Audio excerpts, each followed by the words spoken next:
It's sourceless. It's really, really sourceless. Because the thing is, let's say I'm the next person they go and date after they dated you. They're going to tell me that you were sourceless. Do you want them to tell me that? So stop.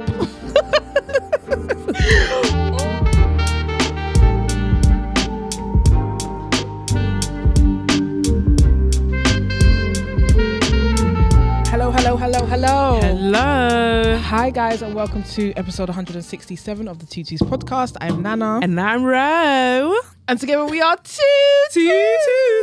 Yeah. Guys, if you can see my phone right now, I'm vlogging for my Instagram. Mm-hmm. My Instagram, I'm in this podcast studio recording my podcast. I'm done. How you doing? How's it going? It's going, yeah, good.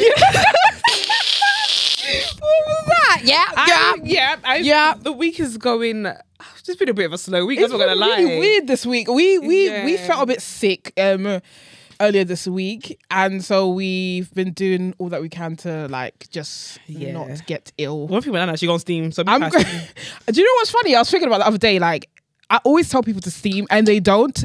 And then when they I do, did it for a long time. Yeah, I did it for a long time. When they do it, it's like, that's it. They'll do it all the time, every time they get sick. And because it works. Tuesday I steamed and I felt almost immediately. Yeah. And I steamed again. And I'm going to steam again when I go home today. That's good. Guys, I don't know what the science is. I don't know. All I know is that it frigging works. You boil some hot water, put in a little bucket and put some Vicks in there and just put your head in and inhale. It's great. Yeah, it really, really works, guys. And so we're gonna be taking some anti-bac to the gym because we feel like that's what's trying to make us sick. It's the gym. It's definitely the gym because people don't know how to. We're all like sharing, weights and all these things, and it's trying to get us sick, but we're not trying to get sick. Yeah. So let's get into it. This week of Spotify Wrapped. Yes. And let's get into the music side of it first. Yeah. You see my Spotify Wrapped. I was really embarrassed to share my Spotify Wrapped. I don't feel like my Spotify Wrap represents my music taste. I don't think mine does either. It doesn't make sense. I'm so sorry, guys. That's why I didn't share mine either, because it doesn't make sense. Yeah. Last year, my top listen to artist was Drake.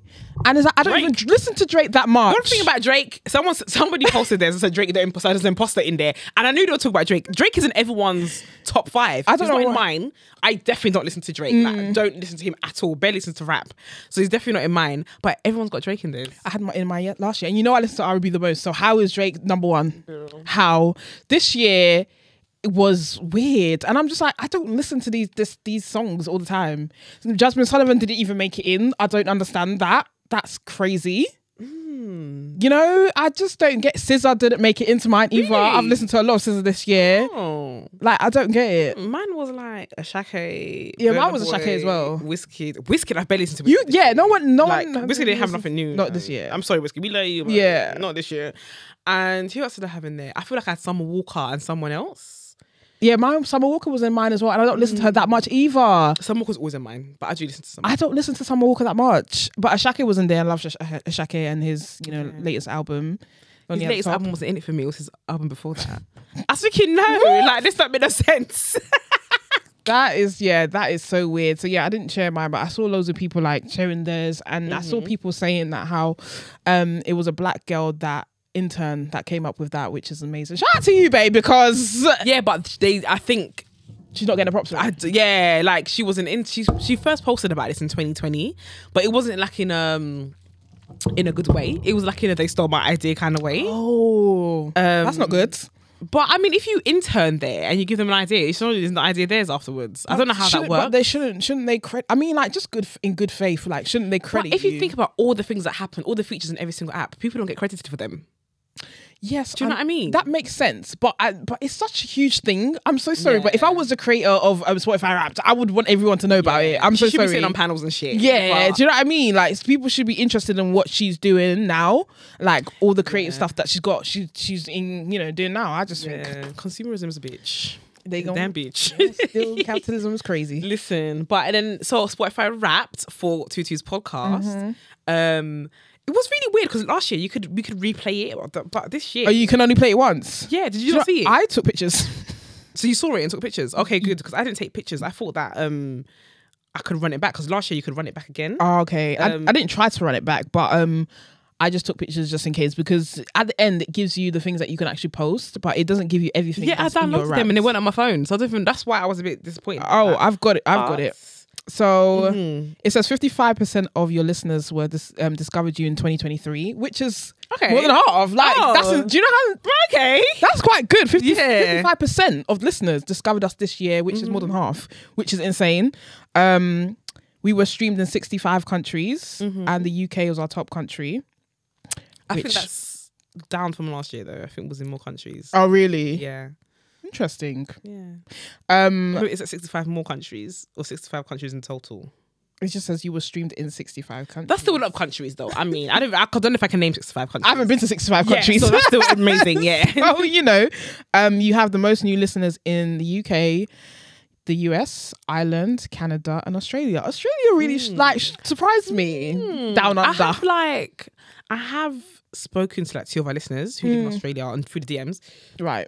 Sorry guys, they just kind of reached out to be like, yeah, listen to your podcast. So yeah, they're there. Okay, we love that. Australia is a place that I just haven't really thought about visiting because it's far. When I have to travel, but we've been to Bali, so yeah, but that's the most. Isn't that near Australia? Well, it's closer. That's why a lot of like agents go to down that part of the the world. But it is 24. It's 24 hours, isn't it? And it probably is to get to Australia. Yeah, Is it? yeah. And then Asia, the parts of Asia that we've been to is like 17 hours, 18 hours. It took a long time to go and to Bali. that's why I don't do it often, because it's too much. But do you know, Australia, I would actually like to go there. So I had a meeting with someone this week and they went to Australia and they went to an island off Sydney or somewhere, and they had to fly into Sydney and get another plane from there to the island they went to. And yeah, like it looked beautiful, and the water was actually warm. They've got nice beaches in Australia, you know, like that's one thing, and obviously the weather's amazing and stuff like that. So yeah, I mean, maybe one day if I have to go there for work someday, like I would definitely go. Like, well, this island, I'll go there for babes. Oh, because vacation vibes. Giving vacation vibes, yeah. I will go there for babes. I need to get the babes first, though. Fingers crossed. Our most shared episode was episode 152. Libras are trash, but I'm reformed. And that was the queer ultimatum. Yes, which makes Tayo. Yeah, which makes sense because you know, I think some of the cast on that show even followed us from that episode, and some of the cast did engage, like Mal engaged, and so did Xander. Yeah, them two engaged. Yeah. And I'm sure if they engaged, others also saw it. Yeah, do you know what I'm saying? So that was really cool. That was a good episode. And another one, you're a top 10 podcast for 3.6k fans, which is really good. What, that episode? No, we're like, our podcast is in 3.6k people's top 10. Oh. Yeah, I think that's pretty good. That's a lot of people. If you put them in a room, it's a lot of I mean, you can't fit 3.79. You can't fit 3k in this room. You can't fit 300. Can you fit 30 in here? Barely. barely. So yeah, I think that's a big, I think that's a big thing. Yeah. Do you know what I mean? Good. I think that's a big thing. And I guess, that sort of wraps up our, Oh, and the most listened to episode. Yes. Oh, the most listened to episode. Yeah, well, what's it called, bro? My pussy's too pretty. My pussy's too pretty. And it's so crazy. It's now our most listened to episode of all time. Before that, it was the episode of Rosie and Rose, the couple. We recorded that in lockdown. And they have like over 1 million subscribers on YouTube. They're OG YouTubers. And it's crazy because when they came on, I think that's the first time we really experienced what people's like supporters could be like. That's like the stan culture. That's like, the first guest we had that brought that to our platform. And they brought so many listeners, and then people like followed us and all this stuff. But that has been the top listened to podcast up until now. Up until I want to see my pussy too pretty. Yeah, imagine that. That's crazy, and that just says a lot, about people being nasty. Y'all nasty. Sex sells. Yeah, that is a very interesting. That episode. I didn't expect for you to say that. I didn't know that was what you was going to say. That as well. Oh, you didn't? No, it wasn't very much unplanned. Off the cuff is what they say. Right, off the cuff. Yeah. Shout out to that podcast as well. And and that was recorded in May. And when I looked at the clip yesterday, yeah, and I went to look at to see when it was on TikTok. I knew I uploaded that clip on TikTok, and I didn't know it had 65k. What listen? 65k people have seen you say that. I didn't know. And the comments, if you see the comments, let me see. Oh, I saw some of them comments. See all of that as well. I saw some of them comments and at the time. It's so mad, yeah, because this year I've definitely been on like a journey of like of self-improving who I am as a person, trying to be a better friend and better all this stuff. And it's mad, and that it's made me change in so many other ways. And I wouldn't say that I've got a pretty pussy today. I'm confused. I'm sorry. Not on the podcast anyway. Or even if I did, I wouldn't put it as a clip. Because there's certain clips, yeah, that Ella does chop for us, and I don't put it up. I don't mind it having on a part of the podcast, but I do mind having it as a clip. Yeah. Because the clips kind of have more reach, and sometimes if you only get to know that if you listen to the whole content. You know what I'm saying? Yeah. So I don't think I would have uploaded that, but I don't regret it. That's so funny because I don't know if you noticed, but I didn't repost the actual clip on my Instagram. Follows you. Yeah, my mum follows Nana. Auntie follows me. You block her?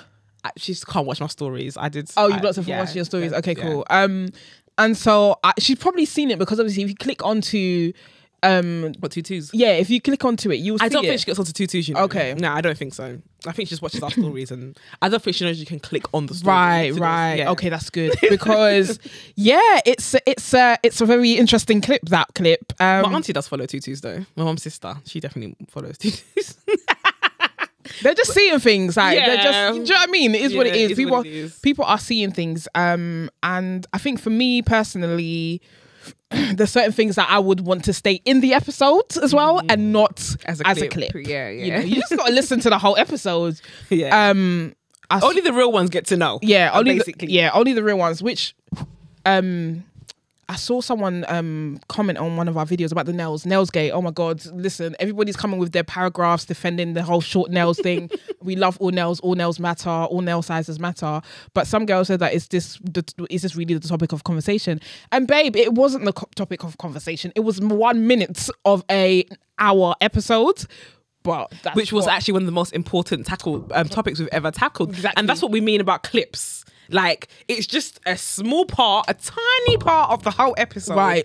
And a lot of people are going to just run with it. And like, the episode wasn't even about that. The episode was just literally about Jean being a refugee. And it was just, for me, that's like top 2 episode for me. Maybe my favourite episode that we've done. Yeah. And loads of people's favourite as well. Yes, a lot of people's favourite. A lot of people got so much out of it. But they deleted the comments. So I guess they scrolled down and felt stupid afterwards.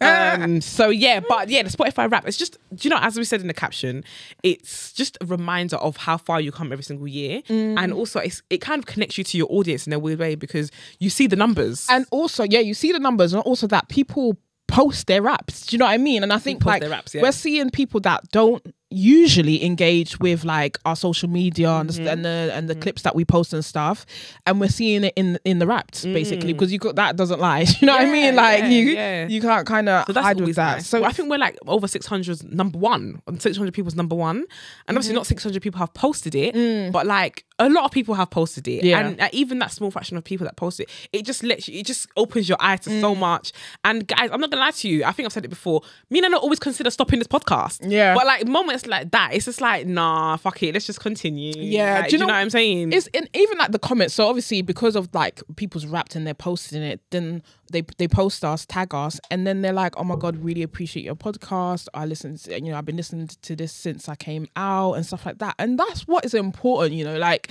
that's what makes us think, oh shit, we can't actually leave. We can't actually leave because we are besties now. I know, we're in this together now. Do you know what I mean? And just like being representation, because I think someone also said that thank you for being representation, and I like that just makes me think that there isn't enough. That's why we started in the first place. That's why we started in the first place. And if we actually left, then what's really there? In terms Not of many. British queerness, especially that presents the way we do, there isn't that many. You got Meg's Talks, you have the local lesbians, and I think that's it. I can't think of anyone else. I can't think of anybody else. In terms of UK Black British, those are the only 2. And of course you got Kaz's podcast and Take Time with Tea. Yeah. Take Time with Tea podcast, and obviously he's trans. He's a trans man, but in terms of black, there's not many. There's not that many. Do you know what I'm saying? No. Like, and if there is, let us know. But that's all we can really think of. And so it is needed. All our voices are very different. We have different experiences. We have different stories. Right. Our platforms all serve for different reasons as well. That's why we need many. It's not just one. But as you said, they're all very, very different. And I think that it's really, really important because it's such a small community. It's important to talk about these podcasts. Yeah. It's important to highlight these podcasts. Do you know what I mean? It's important to tell other people about these podcasts so they can listen. And I think a lot of it is like, I think a lot of our reach, especially in the beginning, was from word of mouth. Like not even social media. I honestly think like it was word of mouth. A lot of people are like, oh, my cousin told me about this podcast or my friend told me about this podcast. And that's really important. And that's what we need. Do you know what I mean? Yeah. So yeah, it was really good to see the Raptors, to see every year we grow in some way. And it's nice to see that. It's nice to see the growth. It's nice to see that there's people riding with us and they've been riding with us from the beginning. And to see also the new people that have come on board as well on this journey. And because there's also another stat that says where people started. Yeah, exactly. Started for episode 1. Do you know what I mean? Yeah, yeah. I can't even imagine going back to listen to episode 1. I can't. Do you know what? I went back to listen to like an old episode. I think this was from like 2020, and we've definitely grown. It's so weird, man. I'm gonna go back and listen to it. It is so weird, just in terms of the way we speak. It's insane. That's even like how much we've grown. But we just want to say thank you, man. Thank you guys for listening to us every week and for rocking with us and supporting us and for posting us and all that good stuff. We really do appreciate it. Obviously, when you guys message us, we try to get back to everyone. Sometimes we can't, but we see all the love and we love you guys so much. Thanks, guys. Moving on to something a bit more like sad, where I don't know if everyone's heard about it, but earlier this year, a young transgender teenager was murdered, Brianna Ghey. And they're now, going ahead with the trial. And it's just like, it's at the time we heard about it, but now we're hearing more of the story and just like hearing about what actually happened, because this when it first was reported, they said that this was a hate crime. But now they're saying it's not a hate crime, just because those kids who can't be like identified to the press, to everyone, they're saying that those kids wanted to murder a few people. Yeah, about 5 people, including Brianna. And so they're not saying that it's a hate crime, which is really, really interesting.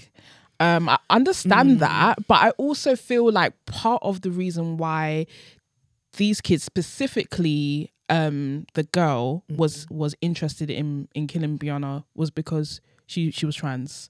Like she was kind of obsessed with Brianna. It was the girl that said that they found her intriguing. Yeah. They didn't know if they were like attracted to them or fancied them, but they found them really like interesting and intriguing. To me, that seems like a part of like being interested in someone, even though it's we see it all the time. Yeah, like adults, when trans women are killed after, I don't know, maybe having some sort of romantic relation with a male who doesn't necessarily identify as queer, or maybe someone who is ashamed that they had sex with a trans person or any sort of romantic relation, and then they tend to kill them after that. And this kind of mimicked that a little bit to me. Yeah, it's like you were interested in this person, you didn't know what to do with this interest, you had some sort of shame around it, and that means you had to get rid of what you thought of the shame was. But instead of the shame being inside of you, the person that has nothing to do with your thoughts, by the way, you decided to get rid of them. And I understand that they wanted to get rid of other people too. They wanted to kill other people. But I just think Brianna's one specifically, a part of that was because she was trans. Yeah, I have to agree, because they wanted to, obviously they spoke about killing, I think, 4 other people. But the point is they didn't. Do you know what I mean? The point is that they murdered the trans girl. Yeah. That's the point. So for me, that's definitely like speaks to the shame of being interested in someone who is different. Yeah. And as you said, we've seen it so many times, just happening all over the world, like especially in America.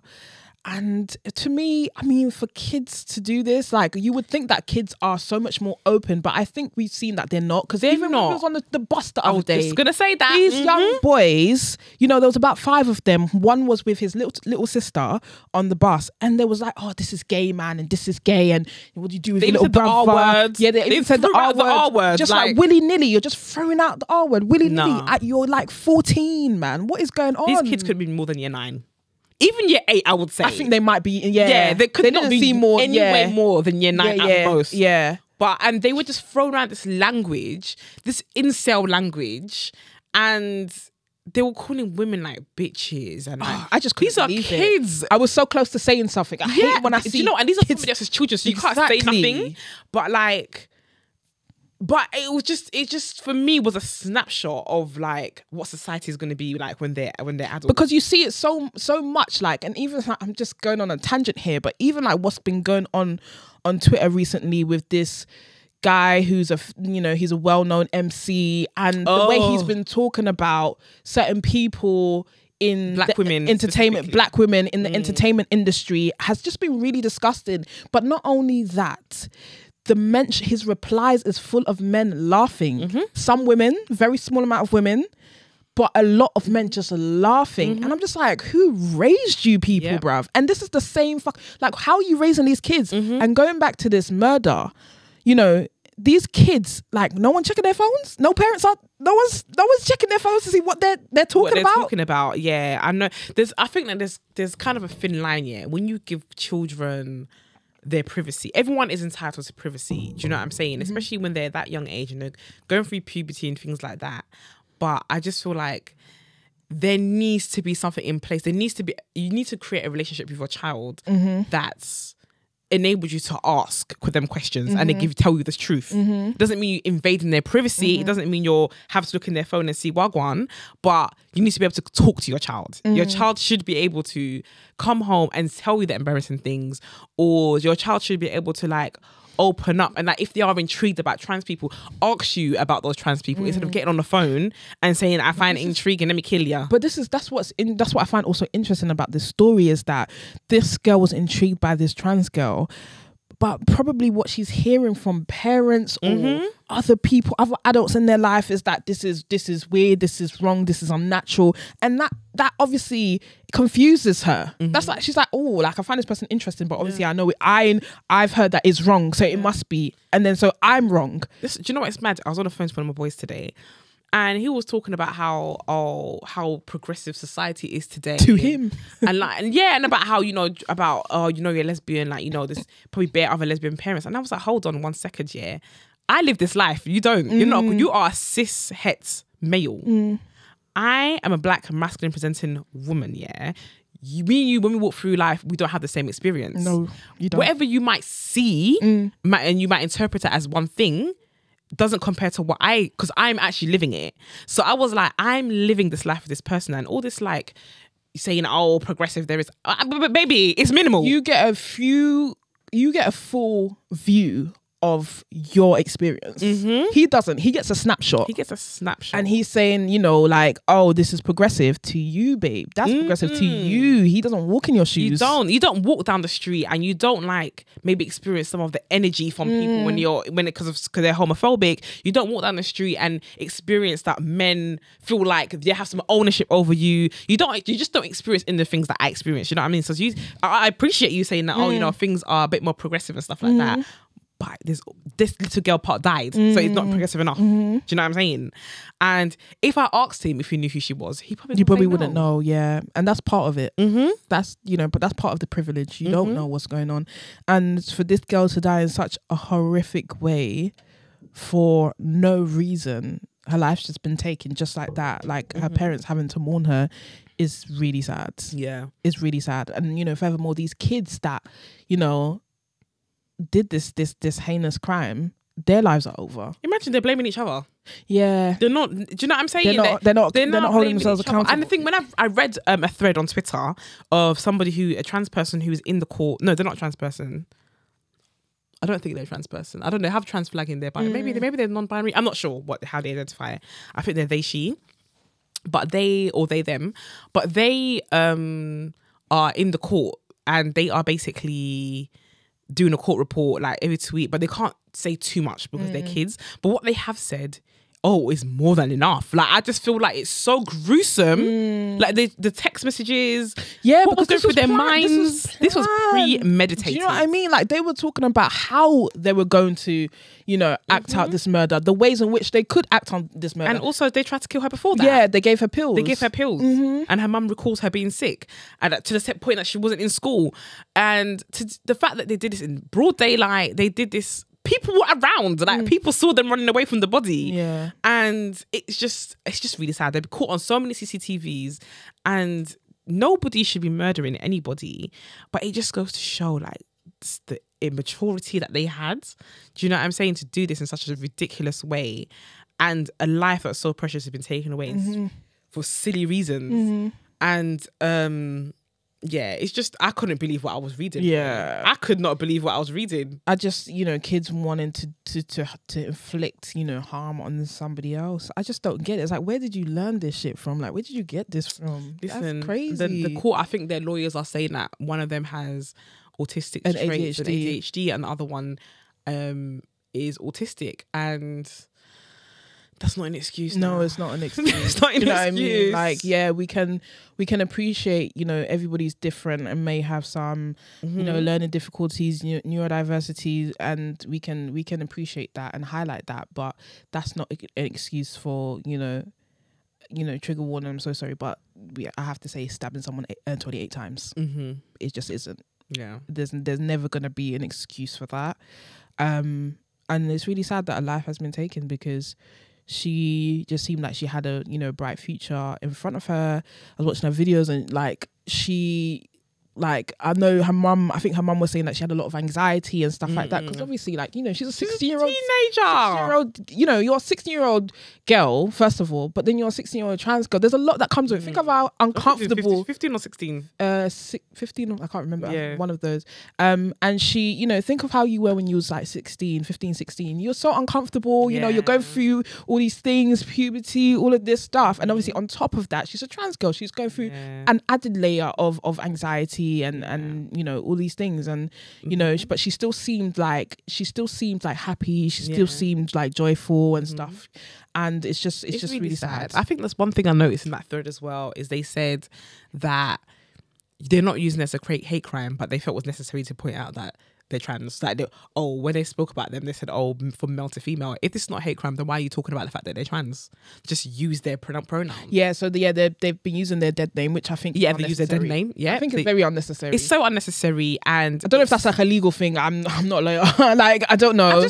But I feel like it's unnecessary. Their name is Brianna. Do you know what I'm saying? So just call them that. Yeah, and so even that as well is one thing, and I think that it's very telling as well for the fact they keep using the dead name and use the wrong pronouns and things like that. It's just this where is justice really served? But this is what I'm saying as well. Like, if our government cannot, if they don't find trans people as humans, they don't see them as humans, well, how will everyone else see them as humans? How? They won't. Either way, I do encourage everyone to kind of follow what's going on with this case. I just think it's really important for us too. It's like we're not shying away from everything that's going on everything in the world, like with Palestine, with Sudan, with Congo. We're not shying away from all those things. We're opening our eyes to that. So we need to open our eyes to this as well, because it's just as important. Like, the moment you ignore it, it's like it doesn't happen. Yeah, do you know what I mean? Exist. It doesn't exist anymore when you ignore it. So you have to just pay attention to it and spread the word, I guess. And we just wanted to talk about that. Yes, we did. Now moving on to just rubbish. I saw a comment today, and it was someone saying that they didn't know there were British studs. Do you know what? When I saw that our videos were doing the rounds on the American social media, which we do love, by the way. We love the Americans because they're so supportive. Yeah, but I knew a comment was loading for when it always does. The comment about there being British studs. First of all, I don't. I don't identify as a stud, but that's neither here nor there. I just think sometimes Americans are very much in their own bubble, in their own American bubble. Yeah, do you know what I mean? They don't see. I don't think they see. I think, as you were saying, like Top Boy is probably the first like British TV show that they've really locked into and watched. But apart from freaking Top Boy, they don't really like watch our shows. I don't think they really listen to that. There might be a small community of people like that listen to our, you know, our UK music, UK rap, and all of that stuff, but they're really in their own bubble. Even that Top Boy, let's be honest, it's not loads of Americans that are watching that. No, probably not. Probably not. But that's the only thing that I think that they've seen that is British. Yeah. While we watch so many American shows all the time, so we know, you know, what is out there.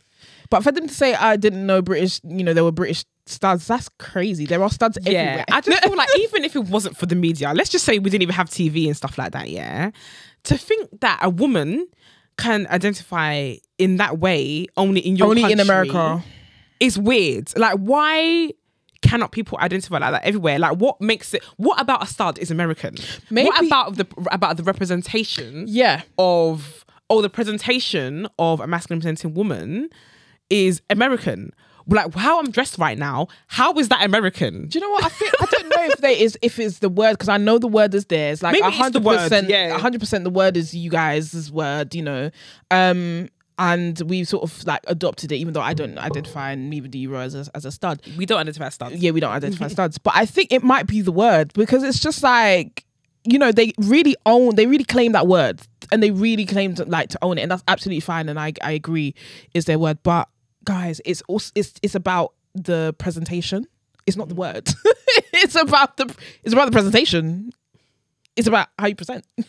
I don't know. I just feel like I don't get it. I think that lesbians who present in that way, that wear men's clothing, only exist in America. It's insane. It's a bit weird. Yeah. Like if you didn't know, I'm here to tell you now. We're everywhere. We're in France, in Africa. Germany. You guys will be surprised to find that we're in Africa. We are even in Africa. Like, I think they would be the most surprised to hear that. Yeah, there are studs in Africa. There are even women. I'm not going to call them studs, because I don't think that if you're non-black, you should be called a stud. But there are also non-black people who dress like this too. Yeah. In Asia, you'd be surprised, girl. Bury them in Thailand. Loads in Thailand. Like. They exist, girl. They exist. Yeah, I think we've gotten that comment maybe a few times, you know, and it's definitely from our Americans. And we're just here to tell you we exist everywhere. Yeah. Love you. We love the Americans, by the way. Love y'all. We love Americans, honestly. And you know what? Americans have been giving us like a lot of love, you know, recently, especially on TikTok, also on Instagram. So we absolutely do love America, and we definitely still want to do a show, you know, a live show in New York. So that is still on the cards. Yeah. I say it like that. Yeah, New York. Okay, guys. So I want to talk about conflict resolution. Yeah. In both relationships, romantic and platonic relationships, because I just feel like a lot of people say that mass presenting women are mad, and and I've always wondered, like, why do people go and say this? Do you know what I'm saying? And I've had to look within myself, and have I had moments of madness? Yes, I have. Yep. Have I said things I shouldn't have said? 100. Have I done things I shouldn't have done? 1,000%. But what I have done is learnt from them. Reflected. One thing about me is I'm going to learn my damn lessons, and I'm gonna do better next time. I'm always growing as a person.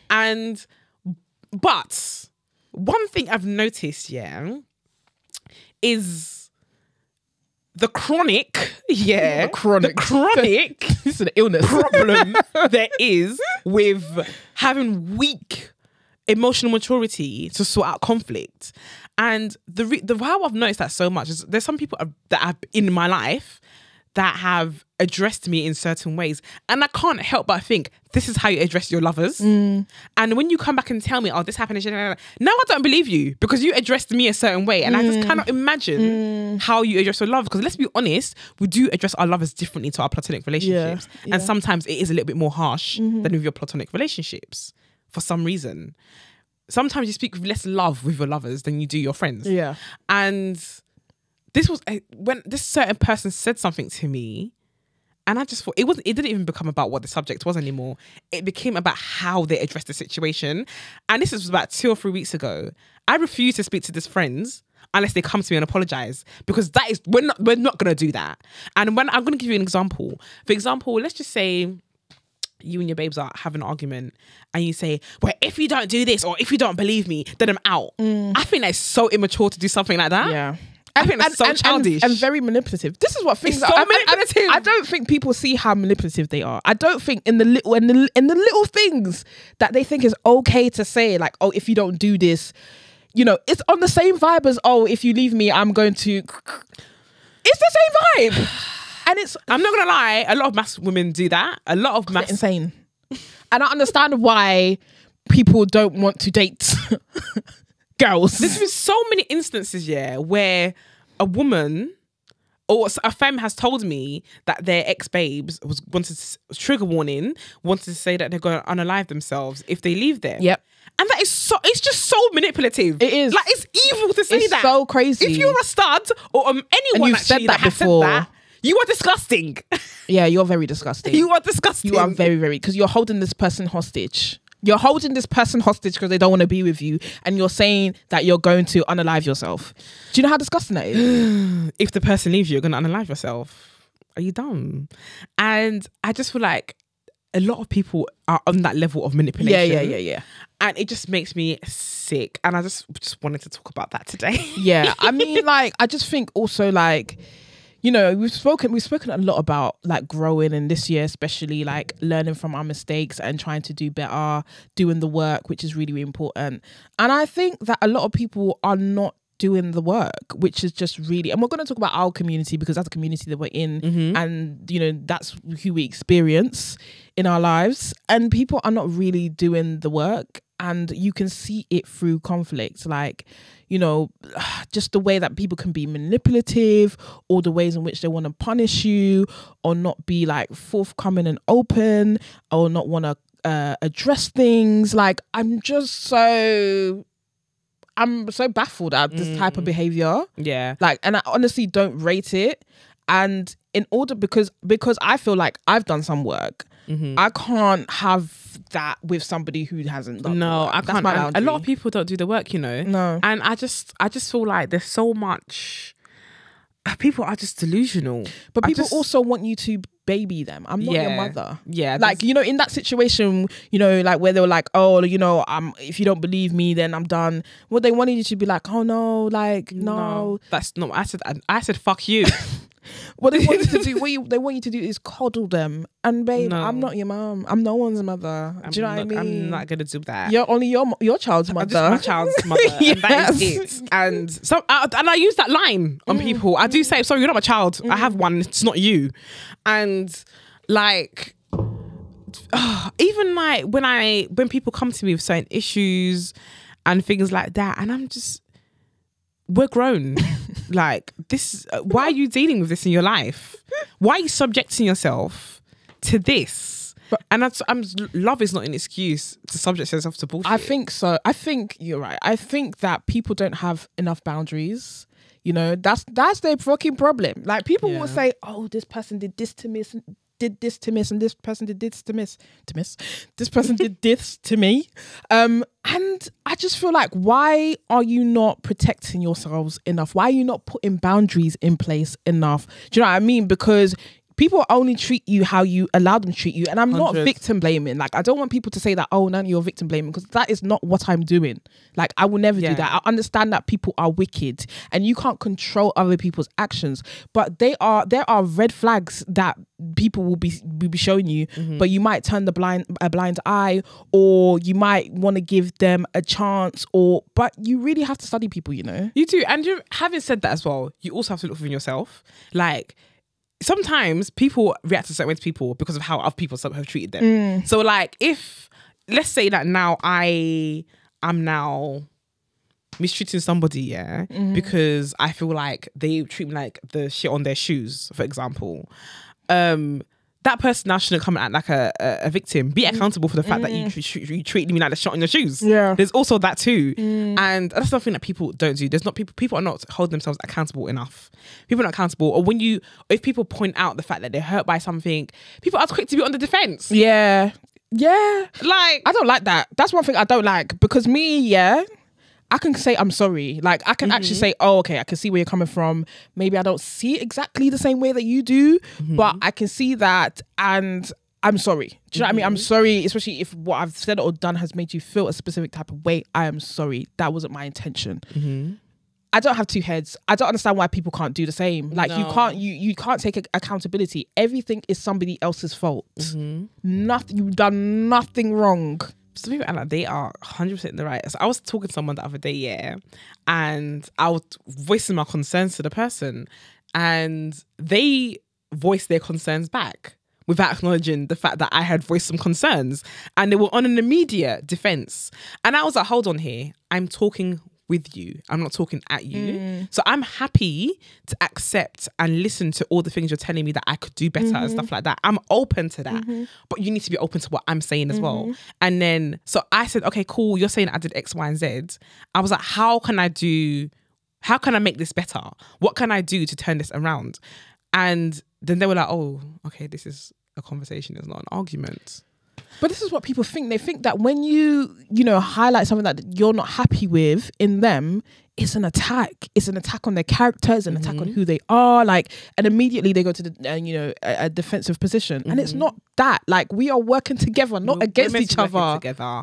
There's too much like hearing and not enough listening. There's too much like pride and ego. Or you just listen to have an answer. Like, sometimes there's no answer. Sometimes you're just having a conversation. Yeah. And that's just something I wanted to talk about, because I'm just seeing it in so many people with how they communicate. And it's so weird these days. Whenever people like complain about something or vent about stuff, I just listen to how they're saying things. Because you weren't always the person who was able to take, like a criticism. You weren't. But you can now. Completely different. It's a complete 180. I'm not on the defense.